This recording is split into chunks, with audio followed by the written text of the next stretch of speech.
our very own Amy Rogers. Amy, give us a sense of the challenge that the guys are going to be facing this week.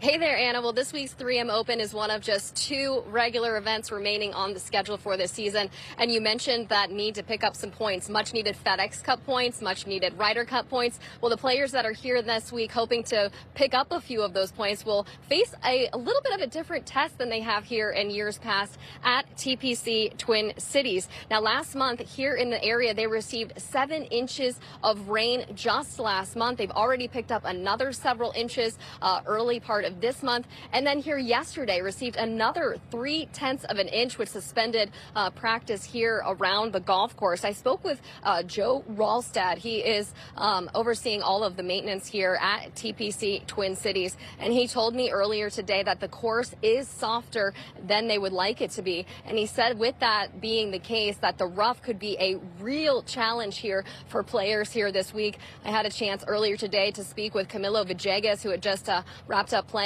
9 holes, to get his impressions of the course. He talked through not just the difficulty of trying to navigate the rough, but also the other challenges that TPC Twin Cities presents. I think it's got a lot of angles off the tees and into the greens. You got a little angles off the tees, and you got to be smart. Greens are rolling pretty good. They are soft. I see we're going to get a little different wind Thursday compared to the other days, but the golf course is in great shape, and I like the challenge here. You mentioned the greens are soft. I saw that they received almost 10 inches of rain here just last month. Have you seen that affect any other parts of the golf course? Yeah, off the tee, the fairways are not rolling either, so it's playing long. I just played this 9th hole. I just hit a driver 5 wood into the wind, so I fade all the way to driver 9 iron here when the wind is the other way and the fairways are firm. So yeah, it's the rough is up, it's healthy, but overall it's in good conditions. Yeah, I think there's some tough tee shots, some tee shots with hazards in place, so you've got to drive it well first of all, but from there, you can make a lot of birdies. The greens are rolling perfect right now, so you can make a lot of putts. So I would say really get the ball in play off the tee, avoid some of those penalty shots, and then all things go from there. With the rough already being as hardy as it is, how much of that do you think will be penalizing and be a factor here this week?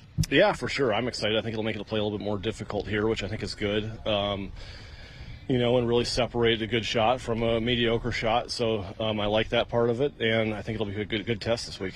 Yeah, it's a little soft, but it's I don't think it's anything out of the ordinary here. It's always usually a little on the softer side with the humidity and the heat and everything, and it's pure bent grass, which is something I love, and you obviously can't get it too hot, so they have to keep some moisture on it, which is fine just to keep it cool. But no, the course is in great shape. I'm excited for the week. So, what do you anticipate will be the biggest challenge out there this week? Controlling spin could be an issue into the greens. I think we have some more rain coming overnight, a couple nights. So, yeah, just controlling spin every now and then. But I don't think there's supposed to be a whole lot of wind all week. So, I guess the issue could be making just a lot of birdies or lack thereof. So, yeah, I'm imagining low scores this week, and regardless of wind direction, but I don't think there's supposed to be a whole lot of it, so scores will probably be pretty low.